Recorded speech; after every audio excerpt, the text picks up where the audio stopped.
जय श्री कृष्णा। राधे राधे। आज हम सुनेंगे सावन मास कथा के 15वें अध्याय की कथा। बोलिए शंकर भगवान की जय हो। पूर्व काल में एक श्रेष्ठ नगर वर्धमानपुर में वीर शांत नाम से विख्यात एक ब्राह्मण रहते थे। वे ब्राह्मण वेद विद्या में प्रवीण थे। उनकी एक कन्या उत्पन्न हुई जो प्रमाण से बहुत बड़ी थी। वह कुमारी धीरे धीरे युवावस्था को प्राप्त हुई, पर किसी भी पुरुष ने उसका वरण नहीं किया, क्योंकि जो काम मोहित पुरुष अत्यंत थोड़े केश वाली, अत्यंत बड़ी, अधिक नाटी कन्या से विवाह करता है, वह 6 महीने के भीतर मृत्यु को प्राप्त हो जाता है, ऐसा शास्त्र कहते हैं। इसी कारण सभी लोग उस कुमारी को बड़ी बताकर त्याग कर देते थे। इससे उस कन्या को बहुत दुख होता था। वैराग्य को प्राप्त होकर उस कुमारी ने घोर तपस्या की। इस प्रकार तप में लगी हुई उस कन्या के समीप राज संपदा उपस्थित हुई। उस समय इंद्र ने उसे प्रत्यक्ष दर्शन देकर कहा, हे शुभे, तुम कन्यावस्था में ऋतु काल को प्राप्त हुई हो, इस कारण सदोष हो गई हो, अतः किसी पति का वरण करो जिससे पवित्रता को प्राप्त होगी। यह सुनकर उस कन्या को बड़ी लज्जा हुई। उसने वर्धमानपुर में जाकर हाथ उठाकर कहा, यदि कोई कुलीन ब्राह्मण मेरा पानी ग्रहण करे तो मेरी आदि तपस्या उसकी हो जाएगी और मैं उसका कल्याण करूंगी। यह सुनकर किसी कोढ़ी ब्राह्मण ने उसे बुलाकर कहा, यदि तुम सदा मेरे कहे अनुसार चलो तो मैं तेरा पानी ग्रहण करके तेरे साथ विवाह करूंगा। तब वह कुमारी बोली, हे ब्राह्मण, तुम शास्त्रोक्त विधि से मेरा पानी ग्रहण करो, मैं तुम्हारी प्रत्येक आज्ञा का पालन करूंगी। उसके बाद ब्राह्मण ने विधान से देवता अग्नि गुरु के समीप जाकर उस कुमारी का पानी ग्रहण किया। विवाह के पश्चात तिर्गिका ब्राह्मणी पति से बोली, हे नाथ, आज्ञा दीजिए, मैं आपकी क्या सेवा करूं? तब उसके पति ने कहा, सुंदरी, मैं तुम्हारी सहायता से 68 तीर्थों में स्नान करना चाहता हूं। यदि वह कार्य कर सको तो करो। तब उस पतिव्रता ने बहुत अच्छा कहकर पति की आज्ञा को शिरोधार्य किया और पति के बराबर बांस की एक मजबूत खाट बनाकर उस पर कोमल रुई से भरा हुआ बिछावन डाल दिया और हाथ जोड़कर कहने लगी, प्राणनाथ, इस पर बैठिए, जिससे आपको अपने मस्तक पर धारण करके शुभ तीर्थों की मैं यात्रा करा सकूं। तब कोढ़ी ब्राह्मण प्रसन्न हो गया, पृथ्वी से धीरे धीरे उठा और बांस के उस खटोले पर बैठ गया। तब वह उसे माथे पर लेकर सब तीर्थों में घूम घूम कर अपने पति को तीर्थ स्नान कराने लगी। समूची पृथ्वी पर घूमती हुई एक दिन संध्या के समय वह हाटकेश्वर क्षेत्र में पहुंच गई। उस समय वह बहुत थक गई थी, उसके पैर लड़खड़ा रहे थे। उसी प्रदेश में उस दिन मुनिवर मांडवे को शूली पर चढ़ाया गया। वे अत्यंत दुख सहन करते हुए शूली पर बैठे हुए थे। पतिव्रता दीर्घिका का माथे पर भार लेकर उसी मार्ग से होकर निकली। उसके धक्के से वह शूल हिल गया और मुनिवर का शरीर विचलित हो गया। इससे उन्हें बड़ी भारी पीड़ा हुई और वे दुखी होकर बोले, किस पापी ने मेरे इस शूल को हिला दिया, जिससे मुझ दुखी का दुख और भी बढ़ गया है।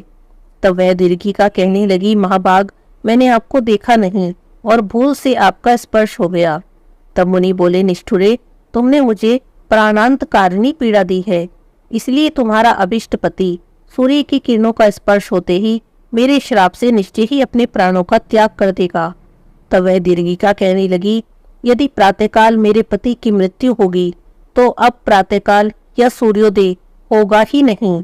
और ऐसा कहकर दीर्घिका धरती पर बैठ गई। बांस के खटोले में बैठे पति को उसने माथे पर से उतार दिया और उस समय उस कोढ़ी ने कहा, हे प्रिय, मुझे प्यास लग रही है, पीने योग्य शीतल जल ले आओ। इतना सुनते ही वह पति की आज्ञा का पालन करने के लिए पानी लाने के लिए इधर उधर घूमने लगी, किंतु अंधकार में उसे कहीं भी जल दिखाई नहीं दिया। तब उसने पृथ्वी पर आघात किया और मुनि के देखते ही देखते निर्मल और स्वादिष्ट जल वहां से प्रकट हो गया। फिर परिश्रम से कष्ट पाते हुए उसने पति को उस जल से स्नान कराया, जल पिलाकर स्वयं भी जल पिया। उस समय उस पतिव्रता के भय से सूर्यदेव उदित ही नहीं हुए। इससे प्रातःकाल आने में विलंब हुआ। रात्रि को बहुत बड़ी होती देखकर यज्ञ कर्म करने वाले शांत चित्त ब्राह्मण बहुत दुखी हो गए। देवता यज्ञ भाग से वंचित होकर बड़े कष्ट में पड़ गए और सूर्य नारायण के पास जाकर बोले, हे दिवाकर, आपका उदय होता क्यों नहीं? देखिए, आपके बिना तो संपूर्ण जगत व्याकुल हो रहा है। तब सूर्य देव ने कहा, देवताओं, एक पतिव्रता के आदेश ने मेरा उदय रोक रखा है, अतः आप सब लोग उसी के पास जाकर मेरे उदय का अनुरोध करें। उसी की आज्ञा होने पर मैं सुखपूर्वक उदय हो जाऊंगा। एक लक्ष्य अश्वमेध यज्ञ के अनुष्ठान से जो फल प्राप्त होता है, उसी को स्त्री केवल पातिव्रत धर्म के पालन से प्राप्त कर लेती है। यह सुनकर सभी देवता उस उत्तम क्षेत्र को गए और दीर्घिका के सम्मुख खड़े होकर कोमल वचनों से बोले, हे पतिव्रते, तुमने जो सूर्य का उदय रोक दिया, यह अच्छा नहीं किया, क्योंकि इससे पृथ्वी पर शुभ कर्मों का अनुष्ठान रुक गया। हे शुभे, तुम आज्ञा दो जिससे सूर्यदेव उदित हो सके। तब दीर्घिका कहने लगी कि मुनि ने अकारण मेरे पति को श्राप दिया।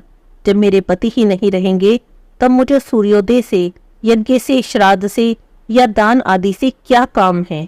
तब सभी देवता एक दूसरे के मुख की ओर देखकर दीर्घिका से बोले, हे पत्रे, तुम सूर्य का उदय होने दो, तुम्हारे पति की मृत्यु भी हो जाए और ये मुनिवर भी सत्यवादी रहें। इसके बाद हम शीघ्र ही मृत्यु के मार्ग में गए हुए तुम्हारे पति को पुनः जीवित कर देंगे। उस समय तुम्हारे पति की अवस्था 25 वर्ष की हो जाएगी और तुम सुंदर रूप में अपने पति का दर्शन कर सकोगी। तुम भी 15 वर्ष की सी अवस्था से युक्त कमल के समान नेत्रों वाली होकर स्वेच्छानुसार मृत्यु लोक में सुख का उपभोग करोगी। पाप रहित मुनिवर भी शूल भेद की पीड़ा से मुक्त होकर सुख के भागी होंगे।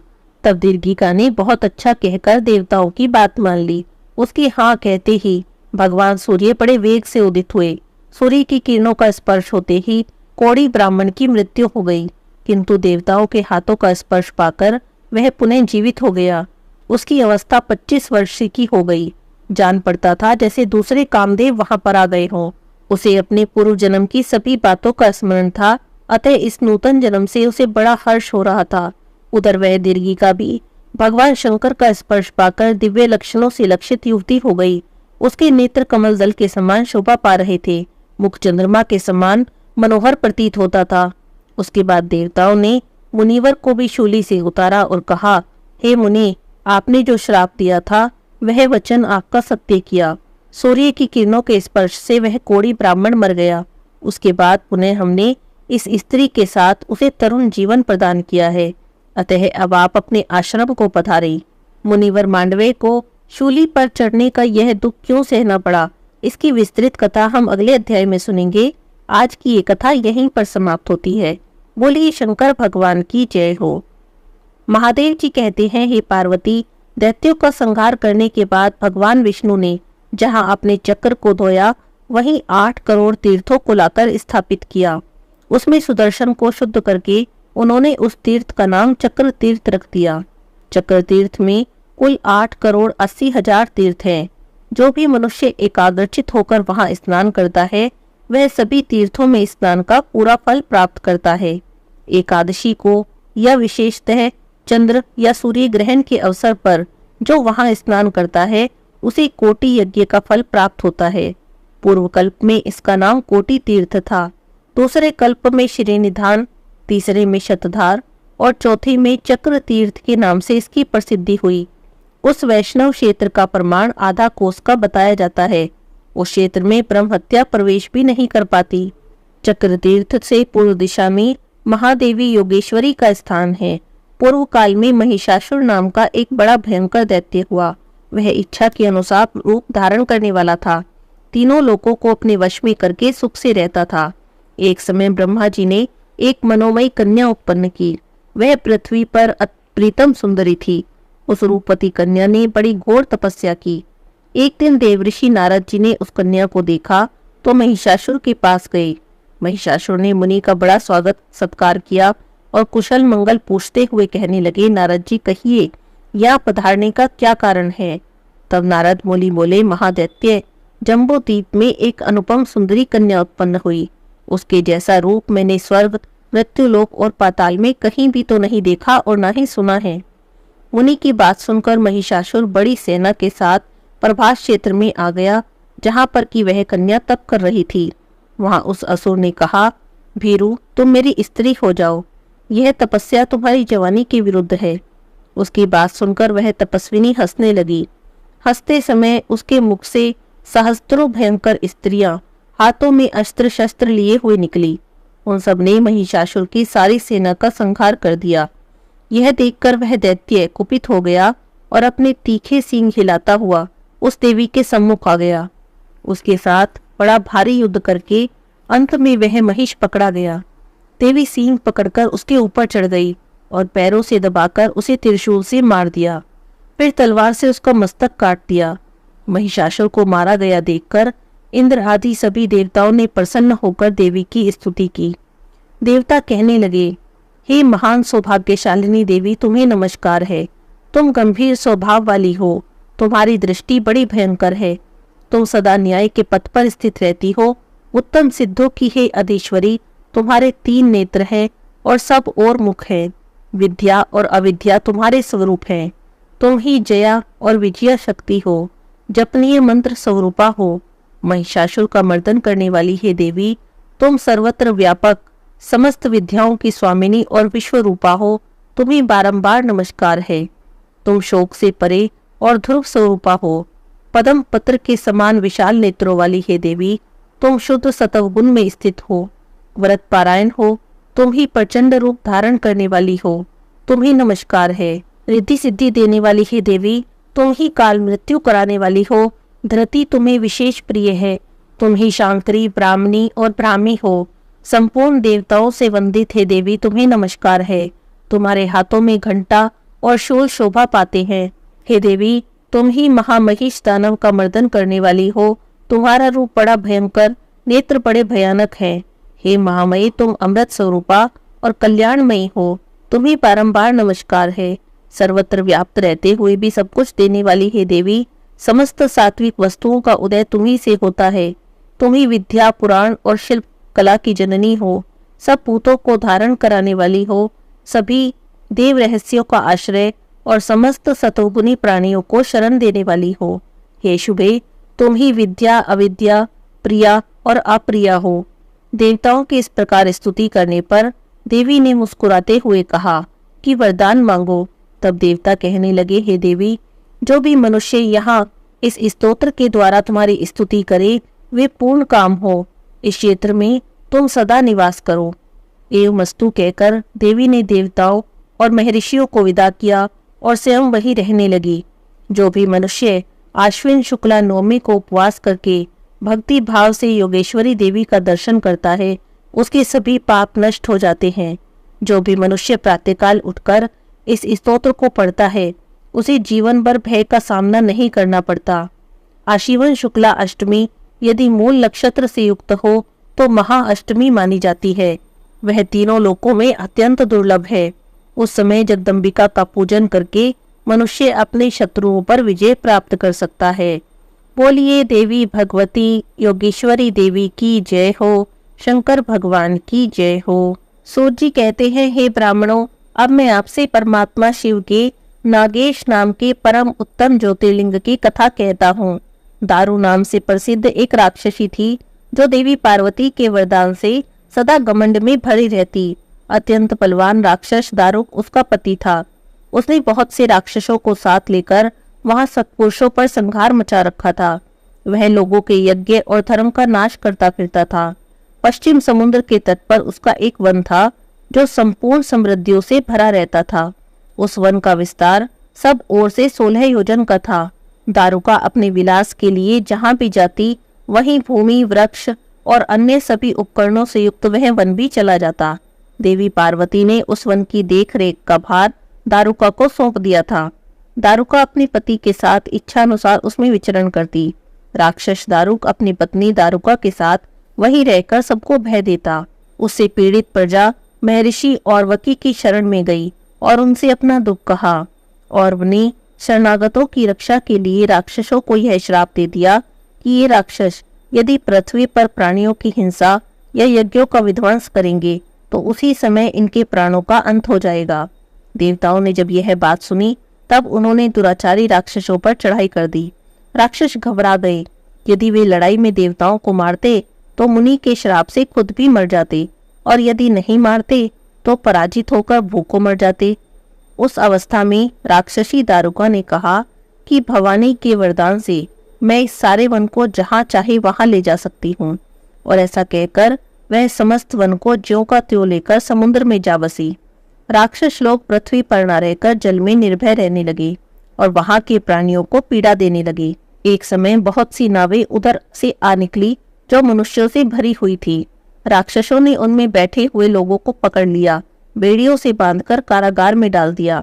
वे उन्हें बारंबार धमकियां देने लगे। उनमें सुप्रिय नाम से प्रसिद्ध एक वैश्य था जो उस दल का सरदार था। वह बड़ा ही सदाचारी, भस्म रुद्राक्षधारी और भगवान शिव का परम भक्त था। सुप्रिय भगवान शिव की पूजा किए बिना भोजन नहीं करता था। वह स्वयं तो शंकर जी का पूजन करता ही था, बहुत से अपने साथियों को भी उसने भगवान शिव की पूजा के बारे में बताया था। फिर सभी लोग नमः शिवाय मंत्र का जप और शंकर जी का ध्यान करने लगे। सुप्रिय को भगवान शिव का दर्शन भी होता था। दारुक राक्षस को जब इस बात का पता लगा तब उसने आकर सुप्रिय को बहुत धमकाया। उसके साथी राक्षस सुप्रिय को मारने दौड़े। उन राक्षसों को आया देखकर सुप्रिय के नेत्र भय से कातर हो गए। वह बड़े प्रेम से भगवान शिव का चिंतन और उनके नामों का जप करने लगा। वैश्यपति ने कहा, हे देवेश्वर शंकर, आप मेरी रक्षा करें। हे कल्याणकारी त्रिलोकीनाथ, हे दुष्ट हंता भक्त वत्सल शिव, हमें इस दुष्ट ने पकड़ लिया है, हमें बचाएं। हे देव, आप तो मेरे सर्वस्व हैं। हे प्रभु, मैं आपका हूँ, आपके अधीन हूँ और आप ही सदा मेरे जीवन और प्राण हैं।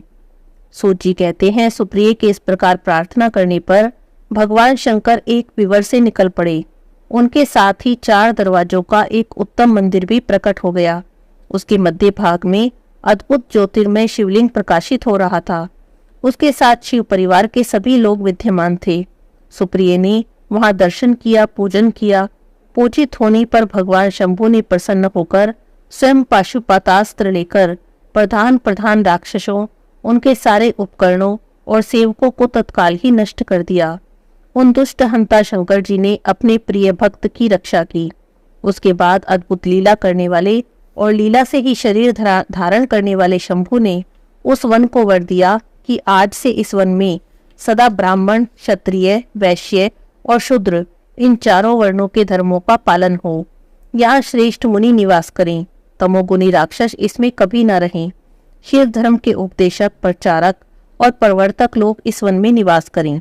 सूत जी कहते हैं, इसी समय राक्षसी दारुका ने दीन चित्त से देवी पार्वती की स्तुति की। देवी पार्वती प्रसन्न हो गई और बोली, बताओ मैं तुम्हारे लिए क्या करूं? तब वह कहने लगी कि मेरे वंश की रक्षा करो।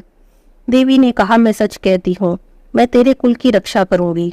और ऐसा कहकर देवी भगवान शिव से बोली, हे नाथ, आपकी यह बात युग के अंत में सच्ची होगी, तब तक तामसी सृष्टि भी रहे, ऐसा मेरा विचार है।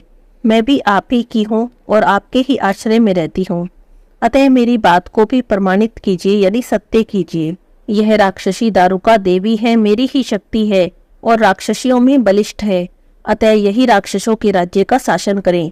ये राक्षस पत्नियां जिन पुत्रों को पैदा करेंगी वे सब मिलकर इस वन में निवास करें, ऐसी मेरी इच्छा है।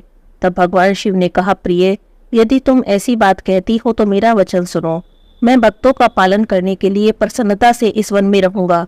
जो पुरुष यहाँ वर्ण धर्म के पालन में तत्पर हो, प्रेम पूर्वक मेरा दर्शन करेगा, वह चक्रवर्ती राजा होगा। कलयुग के अंत और सतयुग के आरंभ में महासेन का पुत्र वीरसेन राजाओं का भी राजा होगा। वह मेरा भक्त और अत्यंत पराक्रमी होगा। यहाँ आकर मेरा दर्शन करेगा और दर्शन करते ही चक्रवर्ती सम्राट हो जाएगा। सूत जी कहते हैं, ब्राह्मणों, इस प्रकार बड़ी बड़ी लीलाएं करने वाले वे दंपत्ति परम हास्य युक्त वार्तालाप करके स्वयं वहां पर स्थित हो गए। ज्योतिर्लिंग स्वरूप महादेव जी वहां नागेश्वर कहलाए और शिवा देवी नागेश्वरी के नाम से विख्यात हुई। वे दोनों ही सत्पुरुषों को प्रिय हैं।